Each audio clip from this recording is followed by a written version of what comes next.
Good evening, welcome. This is Amy, the Mystic Rose Tarot. I hope everyone's having a good day or good evening, depending on when you are viewing this episode. So I'm here to bring in our second decan for the month of Pisces. We are in the second decan, which is 10 to 20 degrees of Pisces, starting March 1st and going into March 10th. And I've been doing this on a monthly basis since last fall. And we are winding down the astrological year with Pisces.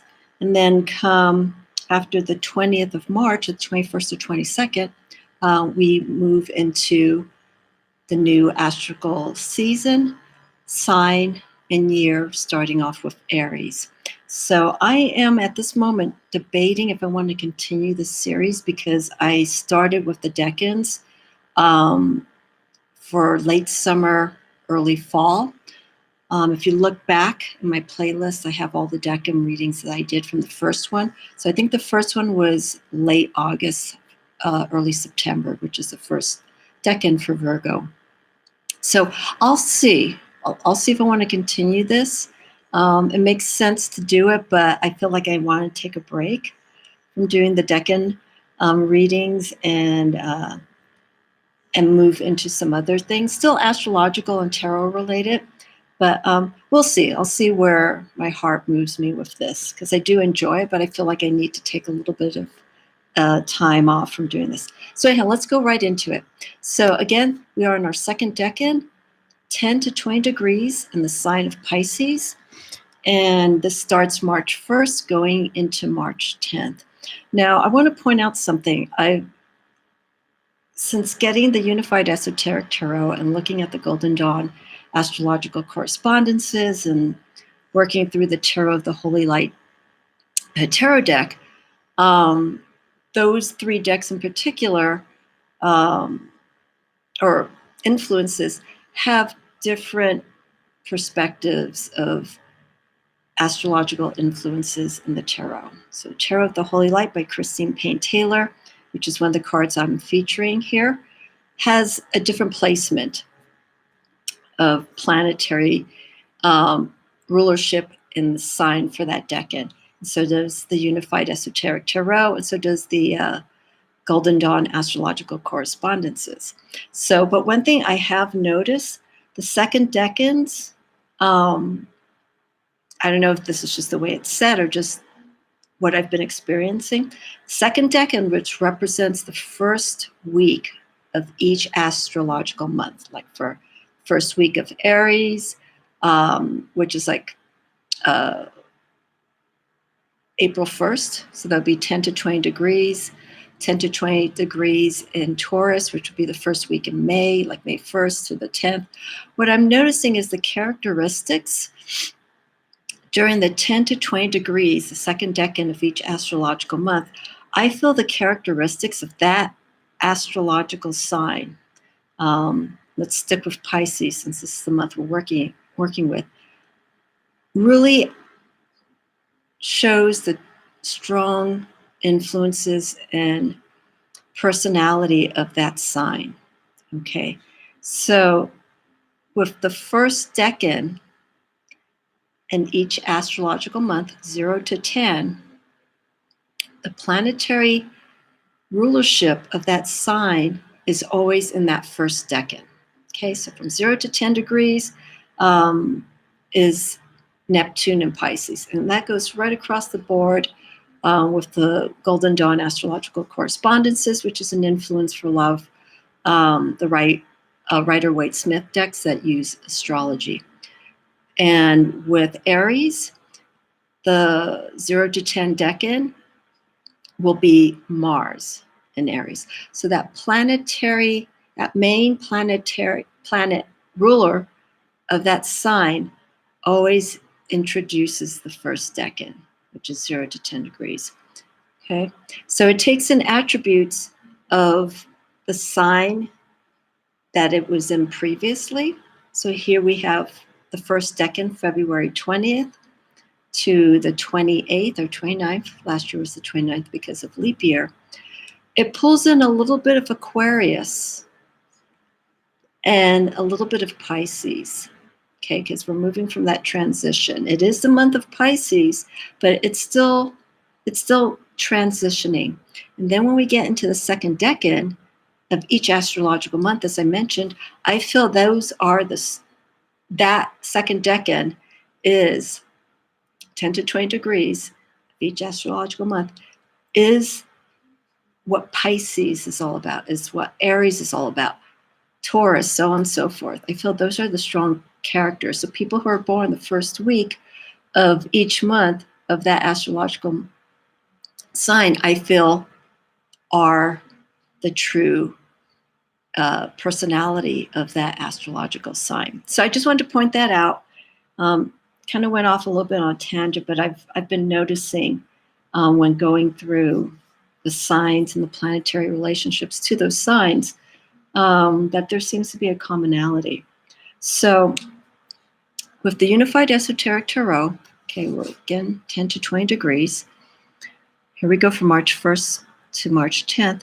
We are with the influence of Moon and Pisces. Okay, so the primary planetary influence, rulership for Pisces is Neptune, but it does have some influence of Jupiter. Now, I was reading last night, sidetracking again, I was reading last night about the history of these planetary placements in the astrological signs. Some of these signs hold to planetary rulerships. So we have Neptune and Jupiter that is associated with Pisces. We also have, with Aquarius, we have Uranus and Saturn. Now, ideally, and this will be a different video, and I already talked a little bit about the planetary influences in the astrological signs, but Aquarius holds, primarily it's Uranus. That's the main planet, but it also has Saturn. And so the history behind those two planets, and also Scorpio, very similar. Scorpio can have some influence of Mars, but it is primarily ruled by Pluto. And it's just the energy influence of these signs and where they hold the most power and the most influence, and also the action to activate these planets. So I was reading a little bit about this last night, and it got me thinking about this card here. Okay, Moon is influenced by water, or water is influenced by the Moon. We see the tides, we see the changing of the phases of the Moon, and Pisces is a water sign. So even though its primary sign, planetary sign, is with Neptune, which is also a water sign, here with the Moon, we see more of an influence of the emotional connection that Pisces has. And the Moon, as we know, is a very powerful source, and it can also be very deceptive. Neptune, the main planet for, the main planet for Pisces, deals more with the psychological aspects, I feel, and dealing with the unknown, the deep subconscious. Pisces and Scorpio, I feel, are two of the water signs that are the deepest and really deal with the unknown aspects of who we are. And what's and what's different between these two signs, Pisces and Scorpio, dealing with the darker side of things and the unknown. Scorpio likes the dark. Scorpio thrives, I feel, off of that mysterious energy and trying to sort out what it is. For them, it's almost like an adventure. Pisces when it comes to the deeper aspect and the influence of the moon in Pisces, we start seeing, again, more of the emotional connection. Neptune in Pisces Neptune primarily is dealing with the unknown, deeper realms. But when it's placed in Pisces, it affects that sign in a different way. It's almost more of a spiritual connection to really understanding who they are. Because Pisces can flounder. They go with the flow of things. And they're a mutable sign. So they adapt to whatever the situation is. But their adaptation is more on the energy of where they are, the home that they're in, who they're interacting with, their workplace. They feel that energy. And so with the moon in Pisces here, we have to be careful because the moon in Pisces, in a sense, is actually good if you're in other signs, in a sense, because this allows us a time. I'm going to put this down for a minute. This allows us a time, like the key word here, dreams. And Pisces is all about, imagination. The lines are blurred between reality and fantasy and whatnot. So Pisces can fall into that category where they live in their own world, and there's nothing wrong with that. It's just they have a different connection, consciously and unconsciously, to how they deal with things, and it's highly sensitive. So I feel the moon in Pisces, this is a time, it almost gives us permission to kind of let go and allow that time to really see who we are. Very, very similar to the first decan of last week, where the Eight of Cups was influenced, and it was Neptune in Pisces, and the key word was awareness. Okay, and awareness is obviously being aware, as I mentioned, what is going on around you. But with Pisces, they can sometimes shut that off and just kind of get lost with the feelings that they're experiencing at that moment. So here, the awareness of that first decan is telling Pisces to really almost become grounded. It's kind of hard because when it's placed with Neptune and Pisces, we're dealing with water energy. But to kind of get things into perspective, but get things into perspective and really let go of things that are holding you back. And that aspect falls into this card as well, because when you're put into the dream realm, you're sort of feeling disconnected from everything else of what's going on. It's okay to do that, but you don't want to stay in that in that realm forever. Excuse me. Not forever, but for a long time.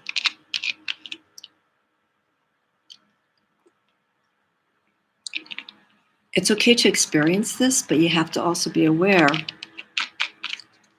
when it's time to move. And water signs, Cancer, Scorpio, and Pisces can feel very comfortable in that subconscious state of who they are and just exploring within and not really paying attention to what's going on. You could get self-absorbed. And so that's one thing we have to be careful with the moon in Pisces, is not to get lost in that realm. So it's okay to momentarily fall into the hypnotic influence of the moon, but make sure you're doing work. What I mean by work is make sure that you are doing things to really reflect on what's going on. So here with the keyword of dreams, with the Unified Esoteric Tarot, look at things that could sort of expand to help you heal, like through meditation, dream work, self-analysis, but really be receptive of what's going on. Okay, be aware when you're in this state, meditative wise, breath work or anything, that you are there for a purpose. You're there to not run away, but you're put in this environment to heal, not to get lost in. You want to make sure that you're placed in a safe situation where you're doing this. There are people, I think I mentioned this quite a few videos ago, that do recreational substances like ayahuasca and LSD and all this stuff to just get to that spiritual state that they feel that they can't get.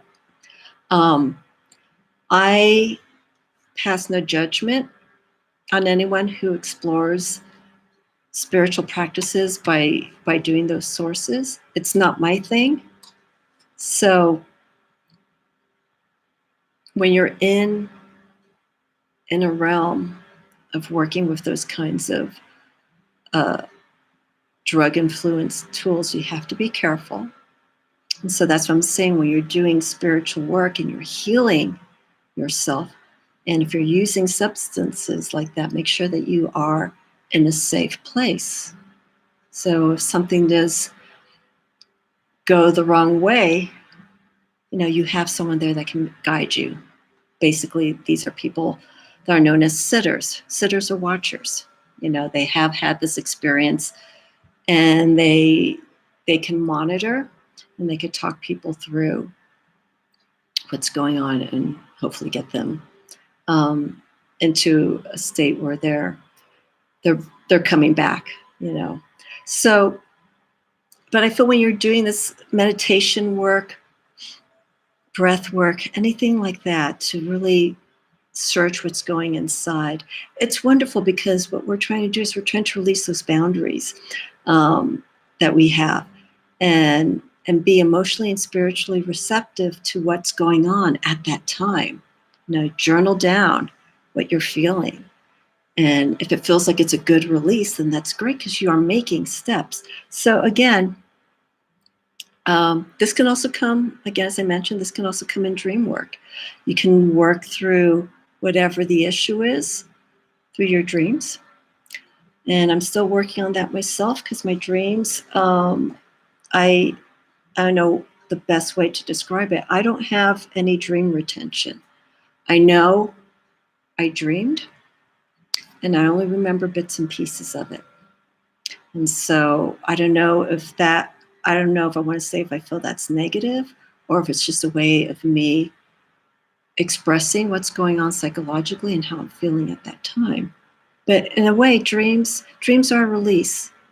And unfortunately, there's some people who have horrific dreams. They have night terrors and whatnot, and that involves a different kind of psychology that goes beyond spiritual work. But yeah, when we're working in the state of healing with the second decan, let's just work with healing the self and finding what's really going on within ourselves. And then, as you see here, the opposing, we flip this around. If there is no work being done, there's the deceptive part where we can get lost with the energy of the moon, and just sort of it letting us lull us, and we're not doing anything. We're sort of just like drifting off and not manifesting, not putting any intention or healing. We're just getting lost. And that's something that we have to be careful with when doing moon work. So again, use this time for the second decan, March 1st to March 10th, to use these different forms of spiritual practices to really look within, And I mentioned this on I think on my live Mystic Moon Mondays.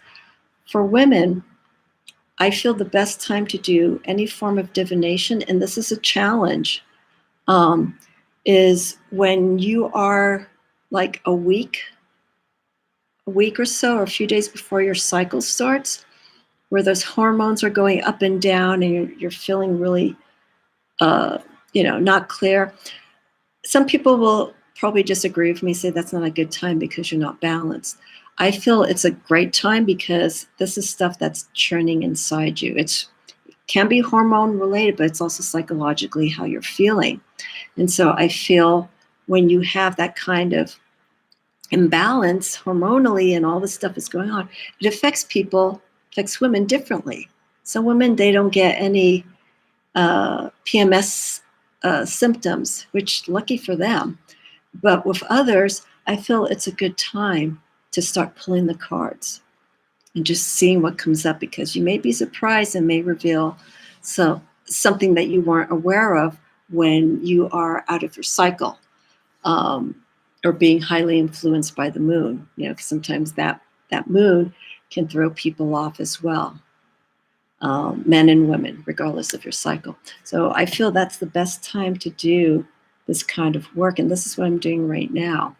Pisces is probably, I think, out of all the water signs, I think Pisces is one of the more intense water signs to do deep spiritual healing work. So that's with the second decan. And again, just be careful with the moon in Pisces, if this is where the moon falls in at a particular time. And also look at the phase that the moon is in. All the decans and the planetary placements in the Unified Esoteric Tarot, they're fixed. Okay, so when I'm showing moon in Pisces, it doesn't mean this is currently where the moon is in. Because the moon changes every 2.5 days. So another thing you could do is connect whatever placement the moon is in, because we're waning right now. I think we're in Libra right now. It's still full, but it's starting to wane. So you can try to balance out the energy of where the moon currently is and work with the moon in Pisces, the second decan. And also the card of influence for this is the 9 of Cups. And I have 2 cards here that will explore the different visual interpretations of the 9 of cards and also their meanings as well. So, okay, I talked way longer than I wanted to about the Unified Esoteric Tarot moon in Pisces. But see, this is what I mean. We're in Pisces, and I feel Pisces, the month of Pisces really is one of the stronger introspective times. You tend to, we're at the end of the astrological year, be reflecting back on what's going on.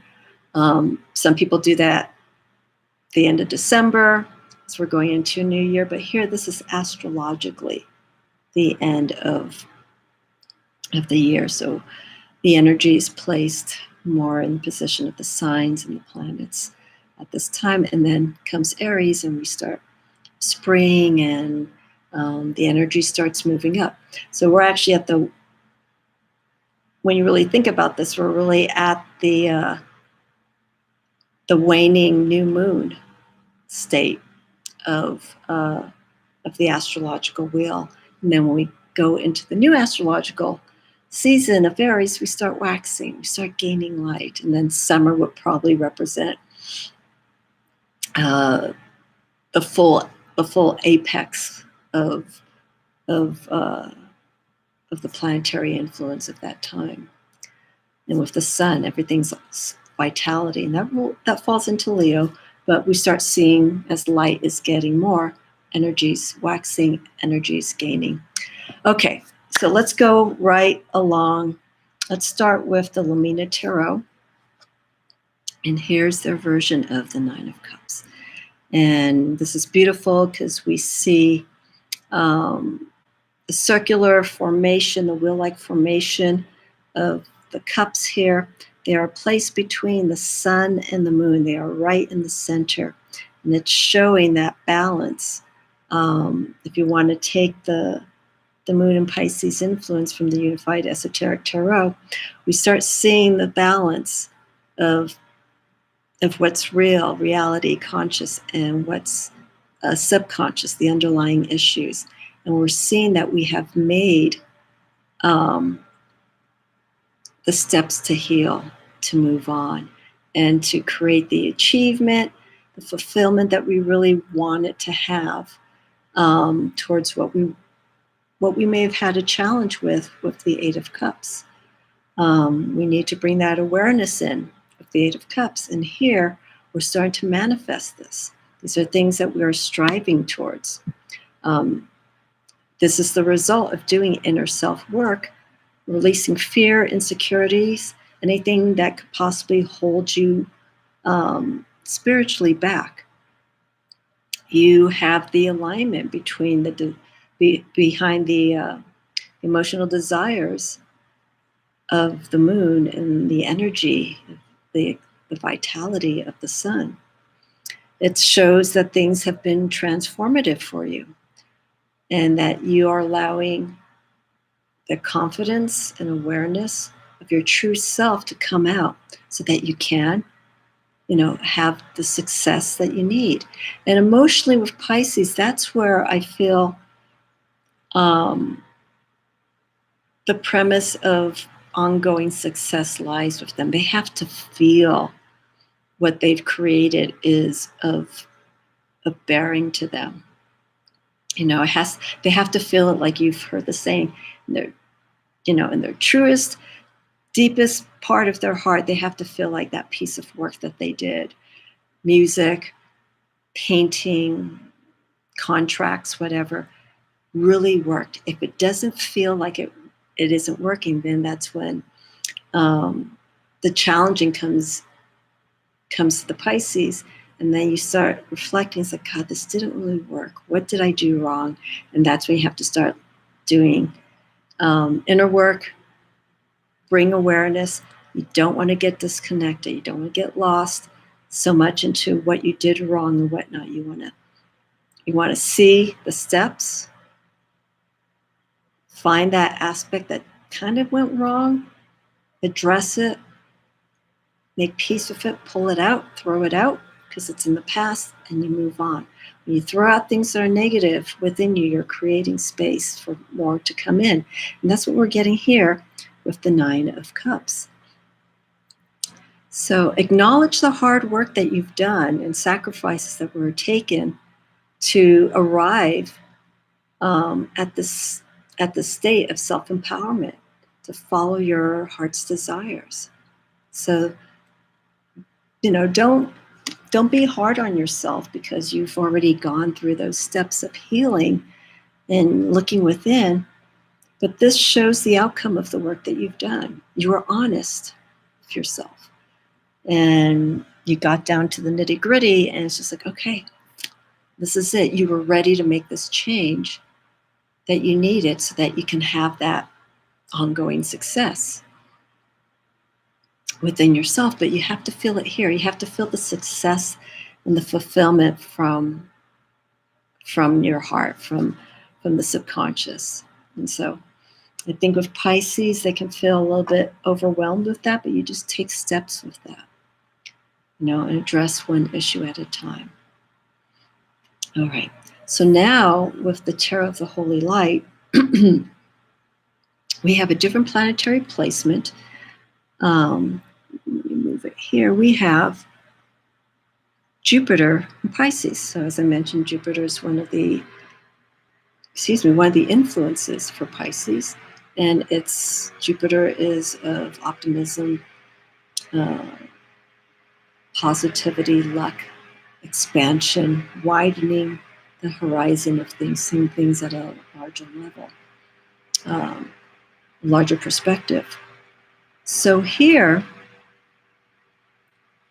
I have to move my notes because I have my laptop and I only have one screen. So here, look at this tree. I want to compare the energy. Okay, so I want you to look at this card. Okay, this is the Tarot of the Holy Light. And here, so we have similar energies. We're seeing It's light. We're seeing definitely abundance here with the tree. The tree is healthy. It's showing growth. We're seeing cups that are hovering around the tree. And we see stars, which shows that we have reached the cosmos. And also look at the placement. We have the sun and the moon at the base of this tree, which signifies the joining, the understanding of the subconscious between these two realms, the conscious and the subconscious, the energy and the work that you did and the nurturing and the self-care that you did for yourself. This tree can represent you. And again, the work that you've done. And you did a beautiful job. And the geese here, the birds represent ancestors and people that you may not be aware of who have been supporting you and continuing to believe in you and in the work that you're doing to take care of yourself. And then, of course, we have the flowers, which are showing much happiness within yourself. So I'm going to move my notes here.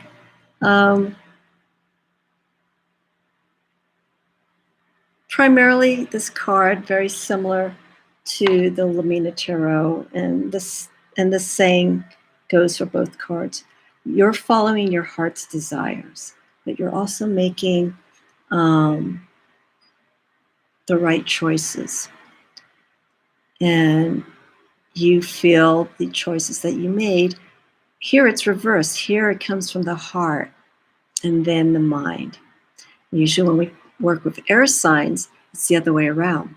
They always rationalize, they analyze, look at things, and they really want to see what the benefit is, and they tend not to be very emotionally involved in their choices. This is a card that's fully emotional, and that's where the success comes from. And then they make their choices mentally based on how they're feeling. So visualize your intentions that will draw a connection and harmony to what is needed. Take action to these things that will manifest what is in your best interest. Okay? So once you start visualizing, like I want to gain a certain position in work. I want to spiritually take care of this one particular issue that I'm having, a struggle with. I feel if you want something bad enough, anyone can get it. And as I'm saying that, I'm thinking about the last few years and how I really wanted to make changes in my life and in my lifestyle. And because I was getting stagnant and stuck, and just like I take a few steps forward and I fall a few steps backwards. I'm just like, this isn't working. So when you take that moment of aha, awareness, it's just like, I gotta do this. You get that drive, you get that enthusiasm. Start looking inside. What do you really want? Start breaking it down. And you start focusing, you start seeing what you want. And the more that you start doing that, you'll start seeing little subtle signs of things coming towards you. And that's something that's happening right now with me. I'm not going to say anything just yet, but I'm starting to get signs for something up ahead that's coming. And I'm feeling like this is a sign that's opening up for me to go ahead and do it. And so I'm going to move with that. And but at the same time, I want to, look at everything, up, down, left, right, inside out before I make this choice. Make sure it's not going to go against me down the road. So really, like I was just saying, follow your instincts, your heart's desires. careful with those choices that you make. And also another thing too is because we have this Jupiter influence, we don't want to get overly excited. Okay, Jupiter is expansive, so once we feel like things are moving, we could get really caught up in the whole realm of how things are moving along, and like, oh yeah, this is amazing. But let's put the feet back on the ground, and just as all this excitement's happening, we got to stay focused. We got to stay grounded. We got to look at all these things, and that could be a challenge for a mutable sign such as Pisces.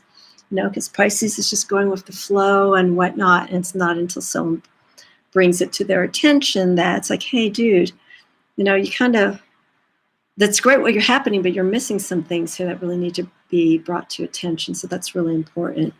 So with the 9 of cards, if you get this in a reading, or if you want to follow again with the influence for this decan, March 1st to the 10th, you can use these 10 days, again, harnessing the energy of Moon and Pisces, as a sign to bring happiness. But going inward, what do you want? What's going to make you happy? And it's so funny because I'm smiling inside because I'm listening to myself, and it's like I'm speaking to you. I'm like, yeah, what makes you happy? What do you want? What's going to make you feel good and get it out there, manifest it? It's releasing these things that are holding us back, the fears, security issues.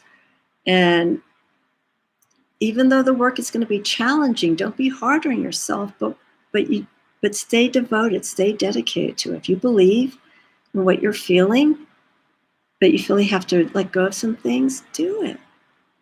The only fear that will come from this is that you don't do anything. And that's scary in itself, While people are progressing, moving forward, or making changes in their lives, as fast or maybe as slow as it is, at least in making effort, there's some other people that are there. And I've seen this. And I'm just, I keep thinking, why are some of these people still stuck the way that they are? I have ideas, but, I don't feel I have a place to mention that unless these individuals come to me and they want to talk, and, I'll give them some feedback. But by putting that work into taking care of yourself, being honest with yourself, you will find much contentment, emotionally, mentally, spiritually, from that experience. Thing is, remain honest with yourself and remain true, and balance out the bliss that you're feeling through compassion and gratitude. That's another thing, is that if there is a lot of success that is happening with you at this time, and maybe your cup runneth over with happiness or abundance, how about sharing that with some other people who need it? And it could be just some guidance, really feeling what that person is going through. That's one way of giving back. You're so happy, and some people who see, like I was saying, things are going so good for them, and they look at their current situation, they're not happy. It's like, God, I wish I can have some of that. If you know the person, maybe ask, it's like, God, how do you do that? Or that's so inspiring. I think when you see someone who's making changes in their lives, and they've gone through a lot, and they're getting back on it, and they've come out of it, and they're moving forward. I think if you look at how they've done their steps, how they've gotten to where they are, is one of the best ways of inspiration. It means there's a lot of sacrifice that took place, and there was probably some losses, and some divisions of things that had to be put aside to make, again, space for something new. And I think that's what's so important when doing any kind of self-healing work. Okay? It's just having that honesty with yourself. So if a situation comes up, you don't have to vocalize this if you're out in public, but just kind of ask yourself inside, is this really what I want? Is this really going to make me happy? Because I've made many choices where what I thought was going to make me happy, it did, and then some other things come into play that I didn't see, hence the moon in Pisces, delusions, or not seeing everything, up, down, left, right, inside out, as I mentioned earlier. And then you have to come to terms with, the situation that has arisen. And it's like, okay, how can I take care of this? How can I make it work? And how can I find happiness in the situation that I thought was great, and then move on from that? What's the best that you could do in a situation that you may have to work with for the time being? This is where it comes in. Finding that inner truth and belief, self-belief that you can get past this. So that's the second decan reading for March 1st to March 10th. And again, the 9 of Cups. Okay, so we have happiness, fulfillment from within, without, all around. And things start happening for you. You have that happiness and it's being exuded outside. People are going to see that. Remember what I said earlier of someone who doesn't have a good place in their life and they see something like that? There's no reason to have any jealousy, because you can have that too. The jealousy comes in is just a sign of the ego saying that, why can I not have that now? You have to work at it.